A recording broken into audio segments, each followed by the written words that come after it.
So yeah, with a 45-minute demonstration from basically takeoff of the jets until landing. So it's definitely a crowd pleaser. And what do we have coming up next? The opposing horizontal rolls.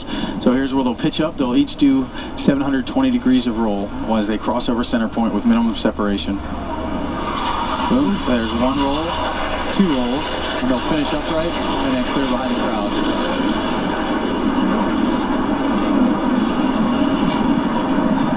So again, as the diamond, as the solo's clear behind the crowd, the diamond is now, they've established, they went from that echelon on the right wing, now they're in the echelon on the left wing. This is the left echelon roll that you guys rolled the animation for. So they'll climb up to a very graceful pitch attitude, and then Captain McWhorter will roll a formation. So you'll see Blue Angel number 4, he's basically at the end of the whip, so he's got 4 times the displacement that's generated by Captain McWhorter's aircraft as he rolls about that axis.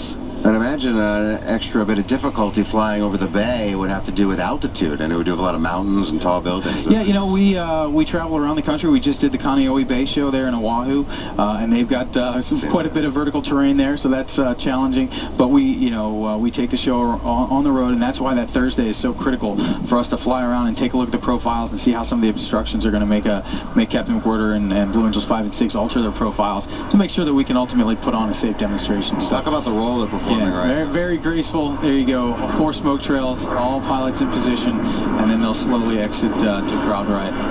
That is the out of the left echelon roll. So he'll get everybody's attention. Hey, take a look. Now what he's going to do is change the formation from the left echelon into the diamond formation. So we'll get everybody to follow that. And while we're following that, we'll see the other 2 up, come sneaking in. And what kind of speeds are we talking about with this pass? He comes by at 0.96. And then Blue Angel number 6 will come in from behind the crowd. So that's, again, another crowd favorite to demonstrate the capability of these aircraft to sneak into a target area undetected at very high speed. Certainly keeps doing that to us. And then he'll pull up straight up into the vertical. He'll climb to about 15,000 feet doing the aileron rolls, and then he'll clear out of the way. As Blue Angel number 5, you can see over there, crowd right, he's going to rendezvous onto the diamond into a 5-plane formation, and this is going to be the 5-plane line abreast loop. And as they come in for the loop, the Blue Angel here was up to 15,000 feet. He'll now prepare for his next maneuver out of the bay. That's correct. He's going to go off to one of the sides, and he'll wait for Blue Angel number 5 to come back, and they'll go right back into the opposing solo maneuver. So that's also one of the, every maneuver has a purpose. The reason he goes straight up into the vertical, we're very fortunate here today that there's not a cloud in the sky, but that's one point in the show where he'll climb into the vertical.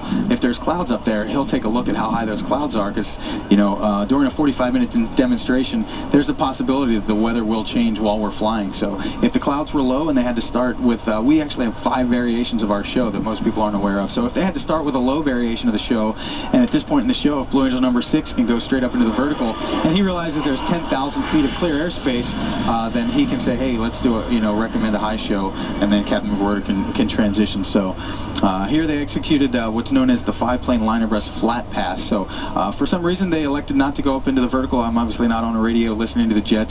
One thing that does restrict our demonstration here with it being a remote show is that we have to transit all the way back to the airport. So we use a lot of fuel during the demonstration for 45 minutes. So one way that we can save gas is if we execute a flat pass. It uses less fuel so they can continue the demonstration and make it all the way to the end. So. And these planes stay below the speed of sound? Oh, absolutely. Yeah, you don't want to put the sound barrier out. Yeah, that was bad. So that's one of the things that we train to, is he's got different wickets at different mileages from center point and the airspeeds that he's supposed to be at to ensure that when he crosses center point, he's below the speed of sound but still demonstrating the maximum performance capability. But your planes are capable of going almost twice the speed of sound, or over twice the speed of sound? Absolutely. Wow. Yeah. All right, what's coming up next? Okay, so now Captain McWhorter had Blue Angel number 5 on his right wing there in the 5-plane formation. They'll exit crowd left. Blue Angel number 5 will detach, and they're going to go into the opposing 4-point hesitation roll here with Blue Angels 5 and 6. So this is where they'll roll 90 degrees, pause, roll another 90 degrees, cross inverted. One of the more difficult maneuvers for Blue Angels 5 and 6 to make it look like they actually cross flight pass. They'll roll out and then again exit. So a couple couple more diamond and solo individual maneuvers, and then for about the last 15 minutes of the demonstration, we join up in what's known as the Delta formation, 1 through 6. So we've got a couple more maneuvers. The diamond is now rendezvoused behind the crowd, and they're going to come into what's known as the vertical break. They're going to be in trail formation.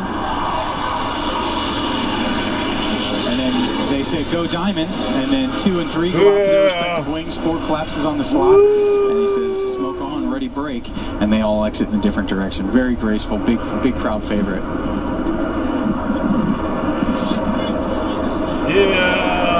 And as they turn their smoke off and exit, again, Blue Angels 5 and 6 are right back in, and they're going to execute what's known as the vertical pitch. They're going to cross 50 feet over the water, about 25 feet laterally from each other, and they're going to go straight up into the vertical, and then execute 1/2 Cuban 8s and cross back again at center point. And when they cross each other at such close proximity, it's just all visual? It sure is, yeah. That's, you know, that smoke, that paraffin-based biodegradable smoke oil that we use, not only is it aesthetically pleasing for the demonstration, people don't realize that's one of the biggest safety factors or features that we have in our demonstration. You can see as they cross, their smoke is on, because these blue aircraft on a nice, beautiful blue sky or blue water background, it makes it difficult to see, but you can immediately look out there and see that smoke trail and know where all the aircraft are at any given time. So they turn their smoke on, they call contact that they see each other, and now it's just a sight picture to make sure that they're laterally deconflicted. They'll cross at co-altitude, and then they'll continue the rest of the maneuver. They put him in a box. And I guess you plan for, you know, foggy days here along the bay and a different kind of show. Yeah, you know, you plan for the worst and hope for the best. And as I said, depending on the weather forecast, we'll brief what we think, what type of show we'll get to fly. But then ultimately, once they get out here, as I said, they have the flexibility that if the weather clears up, they can go into a high show or flex to a lower show or even a flat show if required. So I believe in shows past, we've seen passes under the Golden Gate Bridge. No, that I will guarantee you is an optical illusion. Okay. You know, people, it looks like 5 and 6 are going to hit. Again, I assure you the jets are laterally deconflicted. They just make it look. And the guy on the outboard of the formation has actually stepped up, so that as we have that sight angle, it looks like they're co-altitude, but they're actually deconflicted. Again, if you look out there at the Golden Gate Bridge, and it looks like an aircraft is lower than the bridge, I assure you he's just inside the bridge. It's the sight angle that you're looking at that makes him look like he's lower than the bridge. And this is what's known as the barrel roll break. So all 4 of the diamond pilots roll into the vertical, they execute a barrel roll, and they'll come down the backside of this, and then Captain McClure will call ready break, and each one will exit the flight line in a separate direction. Again, very graceful maneuver. And everything is geared towards the center point of the show? It sure is. If you look out here, you can see all the sailboats are lined up, and it looks like there's an imaginary line drawn out there. That is indeed the edges of the aerobatic box. And then right in the center is the Alameda County Sheriff's boat, which is that single white, almost 100-foot boat that everything is centered about, that they're looking at from high altitude, so they know exactly where to place the maneuvers.